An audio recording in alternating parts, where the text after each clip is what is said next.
The end of the world. It's hard to believe, isn't it? I believe Shion is telling the truth. What about you? As a friend, yes, I want to believe her. Everything that's happened seems to point towards some sort of great danger that's lurking ahead of us.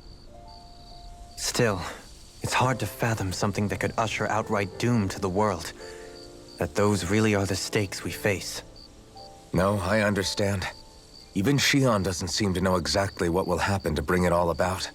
We have so many pieces of the puzzle in our hands, so many clues, yet the complete picture eludes us. So where do her thorns fit in then? Well, I imagine they must sit at the very center of it all. You remember the voice we all heard while we were inside the wedge, don't you?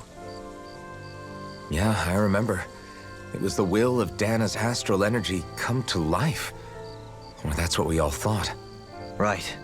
And from that, we're able to hypothesize how vast concentrations of astral energy can become sentient. Let's return to when we found Shion in Pelagian.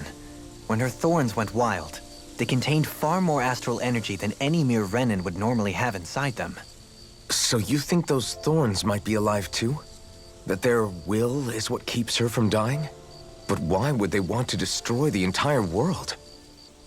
As for that, I really cannot say for certain. Its goals still remain a mystery. It may be a mere fluke that her maiden powers have been able to contain it thus far. You know, I've noticed since we've met that you like figuring out riddles. Can you blame me? When one realizes that the world they once thought to be true is but a mere facade, they can't help but seek the truth. Especially when that deception has led to others getting hurt. Dohalim? I imagine the remaining pieces of the puzzle that we seek rest somewhere within Lenegus. As for what the final picture will look like, who can say? I think it's best we not dwell on it too much for the time being. Right.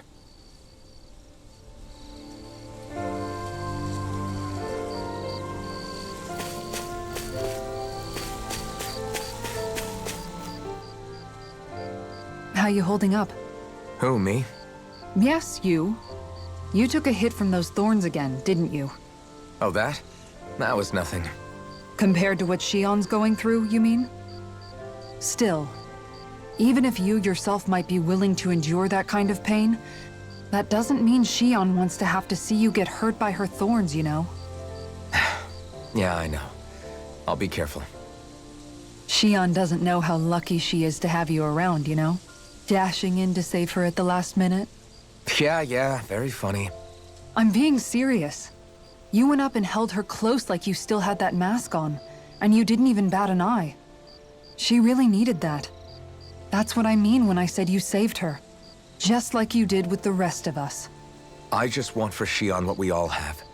The ability to touch someone without the fear of killing them. Those thorns have robbed her of the kind of everyday things we all take for granted. And it's not right. You can say that again. It may be normal for us, but that doesn't make it any less special or important for her. I hope she gets what she wants.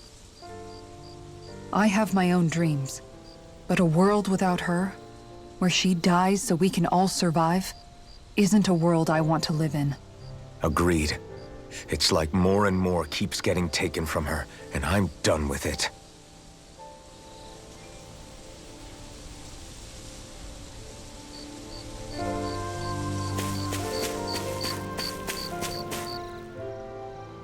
Can't sleep? After everything we just heard, how could I? Fair enough. Shion's had to deal with so much on her own. Even when we were all laughing and celebrating, she just kept quiet and didn't say anything. I thought she was keeping her distance because of her thorns. That it was because she didn't want to hurt anybody by getting too close. I just figured that that was the type of person she was, you know? But it turned out to be none of that. All this time, she felt like she had to die and sacrifice herself for the greater good. But even then, she didn't think she could say anything to us about it. I know. She was so alone this entire time. How could I call her a friend and yet be so completely blind to everything she was going through? I'm sure it made her happy. knowing you were there for her. You really think so? Yeah, I do. If she didn't think of us as friends, I don't think she could have ever opened up to us like that. You were a good friend to her before, and you'll be an even better one now. Yeah, I really hope so. I want to be the best I can for her. When you think about it, we were all alone in our own way. But over time, we've all found ways to let each other into our lives. I hope Shion's able to do that one day too. No, I mean, I hope she's able to do that more. Lots and lots more. I think it'd be really nice if we could all just be there to support each other when it really counts. And forget about our grudges and pain. Rinwell.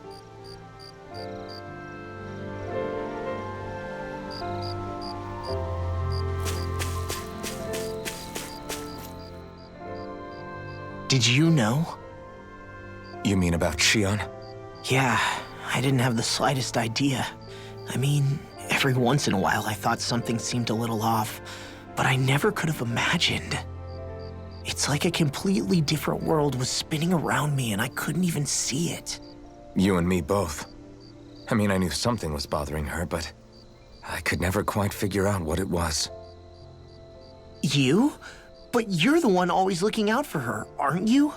That's what I thought. But in reality, I didn't understand it all. What I thought was helping and being there for her was actually just driving her into a corner. At least you figured it out in time though, right? I don't think we're out of the woods yet. But yeah, you're right. We brought her back from the edge and we're going to stop those thorns from taking her. No matter what. Yeah, with all of us together, there's nothing we can't handle. Shion, the world, we can save everyone. And I mean it when I say we, Альфен. I know. No lone wolfing it. Hey, you're the expert on what my dad would say. Do you think he'd pat me on the back or tell me off? Zephyr, I don't think that he'd have that much to say, to be honest. You're your own man now, Law. And you've already made up your own mind about what you want. I guess he couldn't say anything even if he wanted to. Law. Sorry. I guess those of us amongst the living have enough problems to deal with, don't we? We'll need all our strength to save Shion. I'll probably end up worrying again at some point, but I guess I'll think it over more then. That okay? Yeah, I think it is.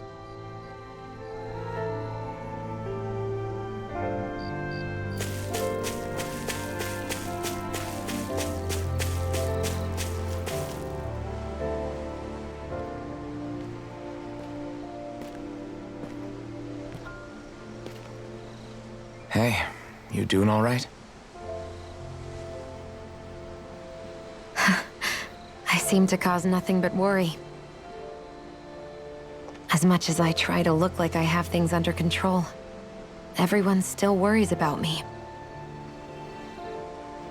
You're not the only one.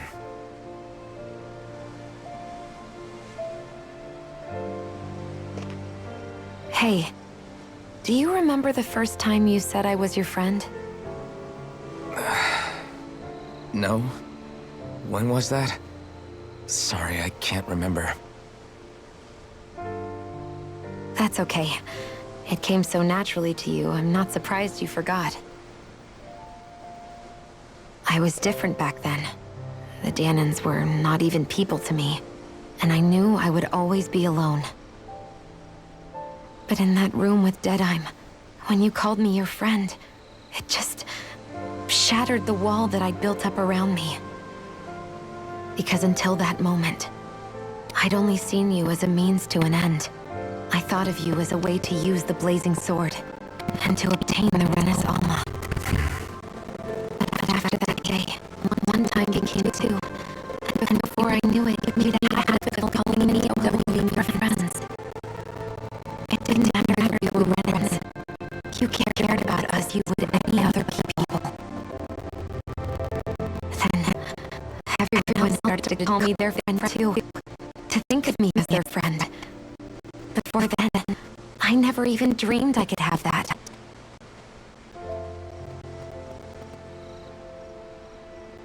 I didn't want to die and lose you all. But I also didn't want to live if it meant you would all die in my place. Shion. But then I realized I'd only really been thinking of myself that entire time. After saying how I felt, and hearing what you all had to say, I finally understood that.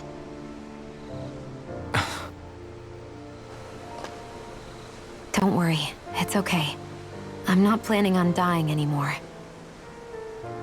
I've met too many people along the way who I truly care about to give in now. So I'll fight. For Dana and for myself. I'll fight against my fate to preserve our future. And I'll win, come hell or high water. I don't know how we're going to do it, but I won't let the world end because of me. It's going to be a long, hard road ahead, Shion.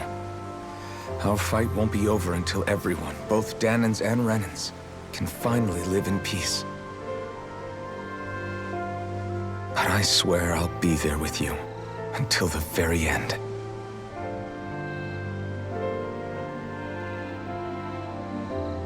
Thank you. Remember what we learned back in Calaglia? There's no wall so high that we can't break it down. Yeah, I think you may be right about that.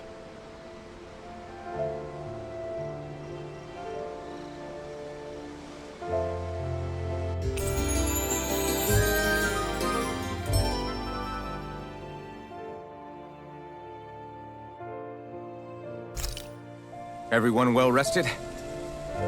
Then let's go. We depart for Lenegus.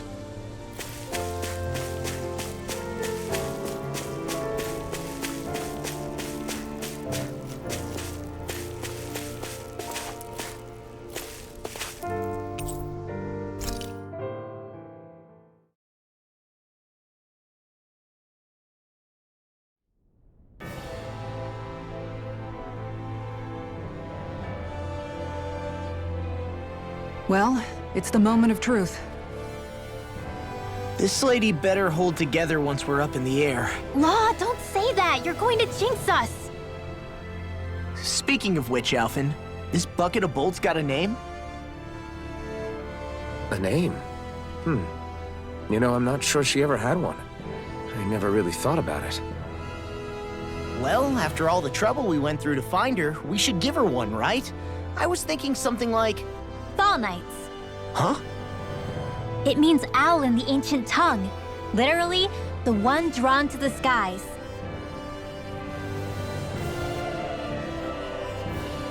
I like it. Sounds perfect for our little escapade. Not sure I'm completely convinced, but, well, it's as good a name as any. From now on, she'll be known as the Fall Knights. Okay, people. We have two goals. First, we need to get to Lenegus and make the Renans finally leave Dana alone. And then, we need to figure out the truth behind Shion's thorns and find a way to save her. Sound good? All right, then let's go.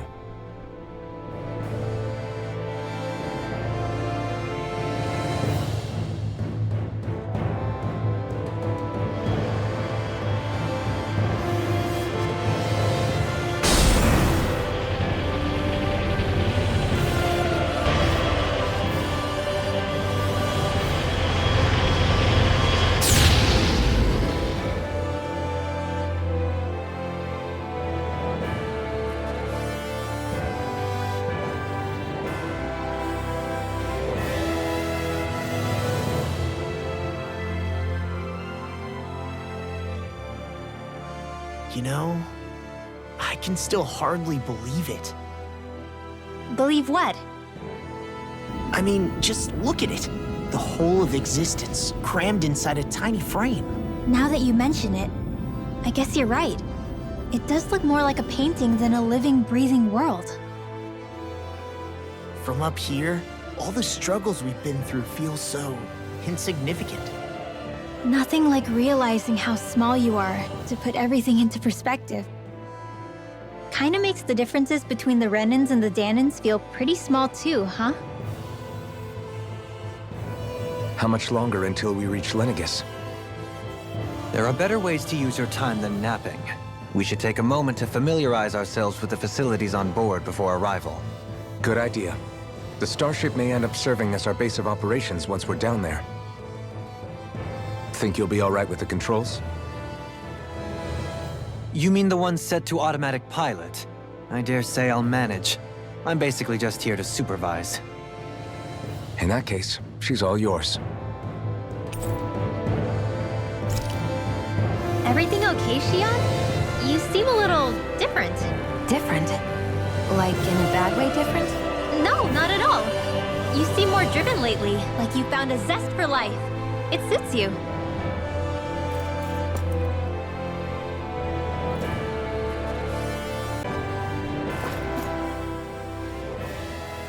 We'll be going to Lenegus soon. This must feel like a homecoming of sorts to you, huh? What was life on Lenegus like back then? You know, before you came to Dena. Let's just say, I don't have many happy memories. I've had thorns my whole life, for as long as I can remember. They called it treatment, but in truth, they were just using me as a guinea pig for their research. You mean, they experimented on you? That's right. All I was to them was a riddle to solve. They poked and prodded me, trying to figure out what triggered my thorns or changed the form they took. Day in and day out, every single day, one test after another.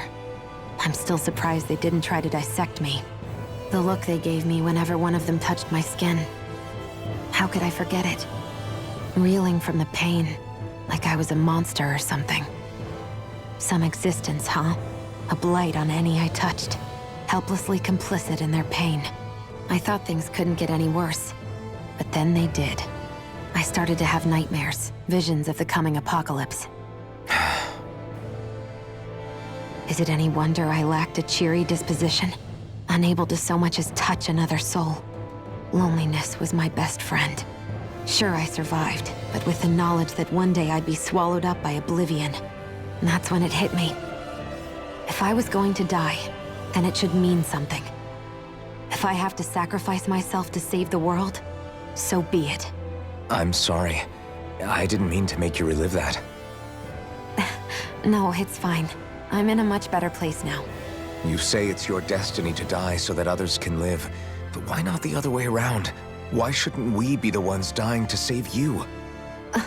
Are you crazy? Why would you sacrifice your life for... That's exactly my point. Why should you have to give up your life just because you drew the short straw in the destiny stakes? How is that even right? It's that logic that's used to justify slavery, as if some of us were just meant to be sacrificed. This struggle was never about saving only ourselves. But that doesn't mean we have to give up our own lives to save everyone else's either. If we're doing this to protect people, if we're doing this to save the world from destruction, then that has to include saving each other as well. A world free of sacrifice. That's what you've been fighting for all along, isn't it? Not just me. We're in this together, remember? This fight is yours too, Xion. If we're going to win, everyone has to win. There can be no room for losers in this fight. Now I see it. The true nature of our struggle.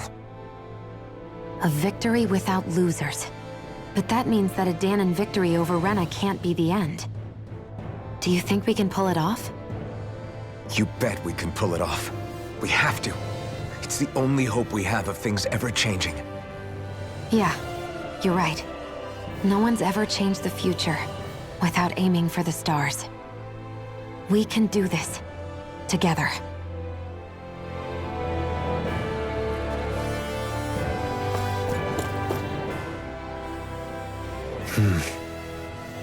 Is something wrong? No. I was merely thinking how it had been 7 years, that's all. You mean since you became a lord and left Lenegus? I guess even someone like you can get homesick, huh? I am as prone to sentimentality as any other.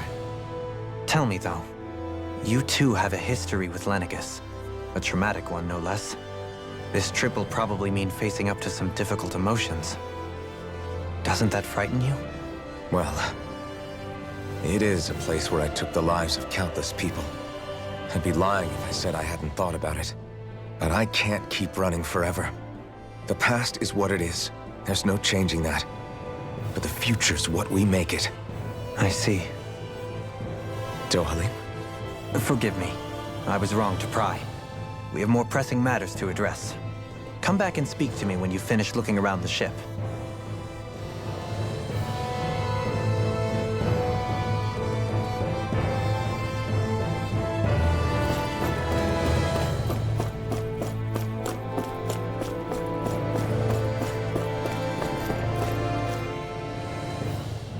Hey, Альфен, listen to this! So Law and I were just talking and... Hey, shut up! And what's got Law all flustered? Only that he's afraid of flying, the big baby. And after all that fuss he made about naming the ship, too. Hey, I never said I was scared. I just think it's, a little unsettling how we're going to be cruising through space in a glorified tin can. That's all. It's a starship, dummy. That's what it's supposed to do. I don't think there's anything strange about it. Well, maybe you're the one with the problem then. Guys. I'm no expert, but I think we can trust Renin technology. It got me to Dena in one piece, remember? Oh, that's a good point. If you think so, Альфен, it must be okay. Don't you agree, Law? Hard to argue with that, seeing how you hitched a ride in one of these things before, Альфен. It's just wrong, okay?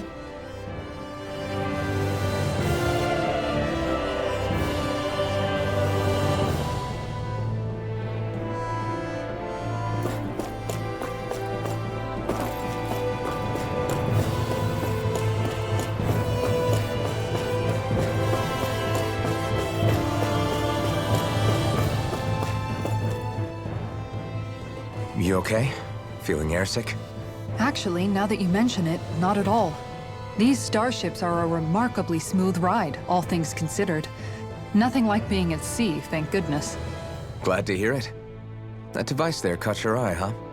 I was just wondering what it is. It looks big enough to fit a person inside of it. It's a healing pod. It fixes injuries and illnesses. Oh, you don't say. That should definitely come in handy if any of us get injured while we're down there. Альфен? Was it something I said? No, I was just thinking back to when I escaped Lennigus, that's all. What with the ceremony and losing control, I was a total mess. Naori laid me inside here. So, you're saying you got in this thing straight after escaping? But that'd mean you were inside for 300 years? Yes, it sounds crazy, I know. But don't even ask me why I stayed asleep all that time. That's definitely quite some lie-in, all right. But still, whether you meant to or not, I sure am glad that it's this century that you finally woke up in. What do you mean? With the amount of fighting we've done, we would have never made it this far without you. And not only that, but... Альфен, can you recall back to what it is that I said to you? Back when we left Menancia? About the dream of coexistence and needing to learn what it entailed? Of course. That's why you came with us, right? To learn what you couldn't at home. Even in that time, I was well aware that what I was living was a lie. But at the same time, I also felt really compelled to fulfill my brother's wishes. I'll always remember him fondly. But the coexistence we're fighting for isn't for him. It's for people now, and those still to come. The world's bigger than just Menancia. My dream is for all Danans, wherever they might be, to be free. If I've learned anything on this journey, it's that.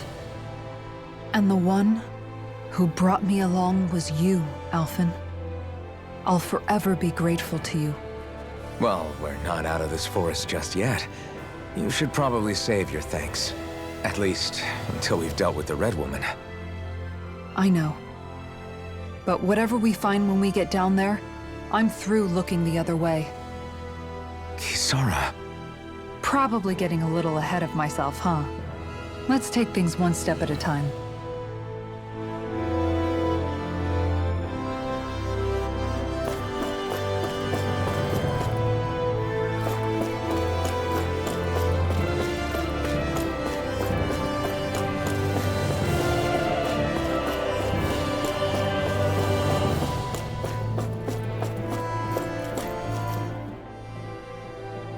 Is everyone about ready? We'll soon be making preparations to land. Before we do that, just what exactly should we expect when we get down there? Kisara has a point. Now that I think of it, I don't know the first thing about Lenegis. I'd like to hear more too. It's been centuries since I was last there, and they didn't exactly give me the grand tour. Very well. First and foremost, Lenegis was the base of operations in charge of the crown contest on Dena. Of course, it also happens to be a city in its own right, complete with its own independent society. Its social structure is based on a strict hierarchy. Put simply, the strength of an individual's astral arts carries great weight. Enough to determine someone's social rank, you mean? But astral arts are innate, right? So people's positions are fixed at birth. They can be honed with the right training, and there are admittedly other factors at play. But yes, that's basically the gist. As a result, family lines that churn out lords and their contenders wield disproportionate influence, and those lineages are treated as nobility. Those capable of only weak astral arts are effectively an underclass, denied the right to descend to Dena even if they wanted to. Still, even the lowest rung on the Renin ladder is considered superior to being a Danon. Keep that in mind down there. Thanks for the warning. As a lord, Dohalim must have been pretty high up in the pecking order, right? What about you, Shion? Come on, you've seen her skill with astral arts. You really need to ask? Fair point.